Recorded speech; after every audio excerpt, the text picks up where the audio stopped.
Alright, so I wanted to do this video today because something came up on Facebook Memories that I thought was really interesting and kind of brought me back in time. Of course, that's what memories do, right? So 7 years ago today is when I did my first start on my first CRX that I bought.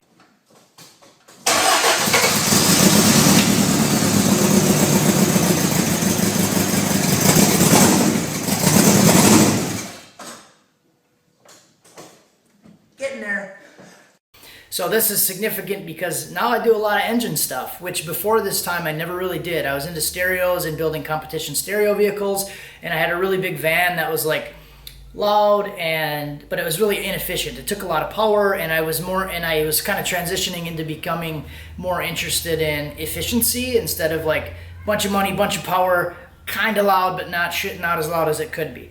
So I wanted to build something that was more efficient, so I bought a CRX. CRX is really known in the audio world for being like a good competition vehicle. They call them cheater cars sometimes because they do very well. So moving into the CRX, I found one that was a cranks doesn't start condition on Craigslist, and I thought maybe it's something easy. I should be able to figure it out. You know, there's enough information on the internet that I thought maybe it was a bad fuel pump or a bad ground, or hopefully I'd get lucky, it'd be something easy. But assuming that everything was going to be in the right place, right? So when I got to the house, there was like basically no seats in the car. The seats weren't bolted down. There was like 3 or 4 boxes in the back of the car, just loaded with parts. The engine bay, like the fuel rail and a bunch of stuff was just hand tight in there. So somebody had been in there working on it and kind of put it back together, but everything was just hand tight. There was no engine wiring harness in the car. The harness was in a ball in the front seat of the car, like just thrown in with the boxes. And at that point I knew I kind of got myself into a mess. But I had driven 3 hours to get the car, and I'm pretty stubborn. So if I drove that far, like rented a dolly and everything, I'm taking the car regardless. So kind of taking on a mission that I was just going to figure it out. So that's how I got this far. Was when I started doing that, I learned a lot. So at this point, I didn't even know what the 4-stroke combustion process was. I didn't know how an engine worked at all. I didn't know what any of the sensors did. I didn't know anything. So, to put it into perspective, when I went to go pick up the car, he said something about the transmission, and he pointed in the engine bay. And I remember asking that guy, "That's the transmission?" And he said, "Yes, that's the transmission." So in my head, I'm thinking, I'm used to like a rear-wheel drive concept where the transmission is behind the engine and like, you know, in the tunnel. And in my head, the way that I thought that it worked, you have the shifter and it's like connected to the transmission, not understanding that there's like different shift linkages and all kinds of stuff. So I was really knew nothing about engines or transmissions or really how a car worked at all, except how to put stuff in a car, like 12-volt stereo stuff. That's really all I knew how to do.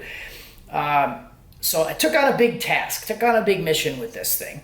So I kind of started from scratch, really, like in the troubleshooting process on I had to put everything back together first because there was a lot of stuff that was missing. And then I had to figure out troubleshooting and how to get it to start, how to hook up all the wires, what all the sensors do, and where all the stuff goes.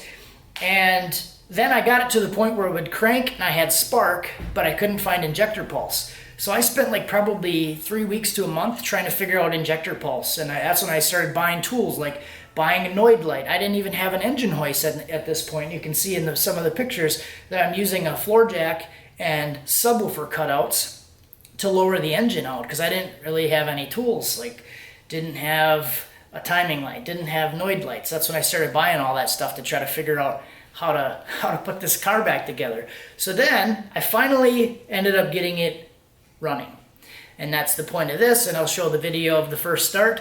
And another example, I looked through the comments on the original post of the first start, and it would start and it would die. And it would start, it wouldn't run right, and then it would die. And one of my comments in the video from 7 years ago, I honestly thought that the valve cover leaking was the reason that it wasn't running right. So that goes to show, even after spending 2 months and figuring out how to put the car back together and get it running, I still had no clue how the thing even worked because I thought a valve cover leak was gonna make it not run. So it's just interesting looking back on it and like what I've learned over the years, and finally got it running and figured it out. And then to this day, I still don't know what it was that I wasn't getting the injector pulse. So I ran through everything, did all the continuity testing. I tried different distributors and all kinds of, different stuff, different sensors, different this, different that. Everything to my best of my knowledge at the time, like, should have worked. And what I decided to do was go to the junkyard, and I got a completely brand new harness. Well, not brand new, but you know what I mean. A different harness from a 1990 Civic, and got the engine harness and like the under dash harness, all that stuff, and came back, and then I had to rework the whole harness. So that was the picture of the harness out on the table.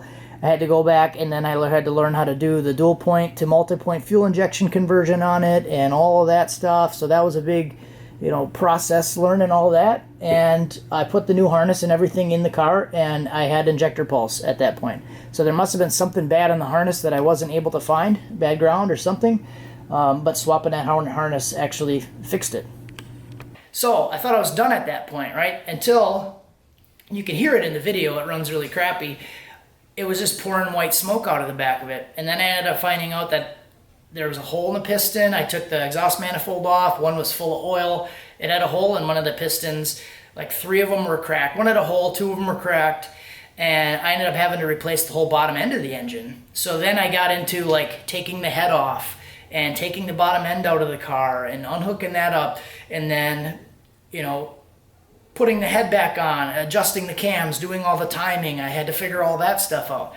And it was just a really good learning experience. It took me about 2 months overall, plucking away at it to get it running, but I thought it would be a good story for a video to show you guys my very first start ever. And that's kind of how we got to this point where we are now. So hopefully you like the story and the video. Wanted to share it with you guys. Have a good night.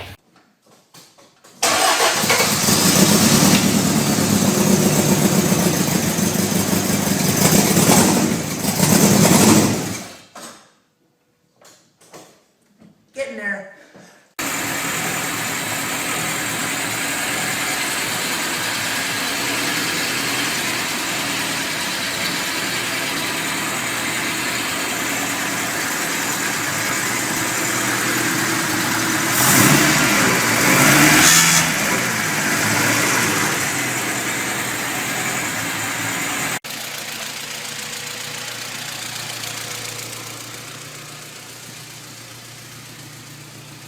Runs with no smoke.